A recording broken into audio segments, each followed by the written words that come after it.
As we've been reporting, the superintendent of the Minuteman Regional Vocational Technical High School in Lexington is currently on administrative leave. This in the wake of the uproar regarding the planned dismissal of the school's popular principal, George Clement, and scores of other complaints against the superintendent. Hello, I'm Katie Chang. Hello, and I'm Paul Werlin. Thanks so much for joining us. The school committee made the decision to place Superintendent Dr. Kathleen Dawson on administrative leave on May 11th in a closed-door session. Since then, there have been petitions demanding Dawson's removal and even student walkouts. On Thursday, May 25th, the school committee held a public meeting where parents, teachers, and staff vented their frustration, and vent they did. I am here in support of Minuteman students and staff and join them in voicing concerns about the ability of Dr. Dawson to effectively serve as superintendent based on a number of her actions, including the choice to not renew Principal Clement's contract. Hearing that teachers were being asked to do even more outside the purview of their contracts by Dr. Dawson without going through the proper channels to negotiate these changes is not good leadership.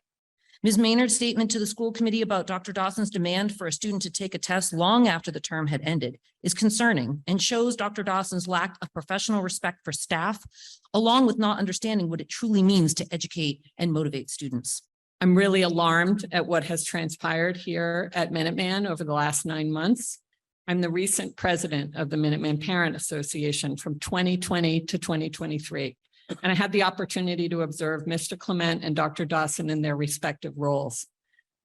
Minuteman has always had challenges fostering community and cohesion because of the nature of the geography. As the Minuteman president throughout the pandemic, I worked closely with the administration to participate in and help lead changes to improve communication and build trust with the parent community. What happened here over the past 9 months with Dr. Dawson blew that trust out of the water, and it squandered tremendous community that we worked hard to build, and I'm upset about it. In addition, I also want to bring up what actually Shelley brought up as well around the school committee. I want to understand how she was chosen. And my question is, and I understand you can't discuss personnel details.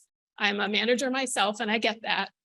But I would like from this investigation an understanding of not just what has happened, but an investigation of how she was chosen and what that process was and where the holes were and how it happened, so that when you're going forward, you have a different process, because clearly that was a failed process and it needs to change. So that is the communication in addition to all the other things people have mentioned, but that is the communication that also needs to happen.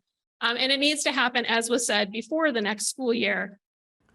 That petition to oust Dr. Dawson and support Principal George Clement now exceeds 2,000 signatures.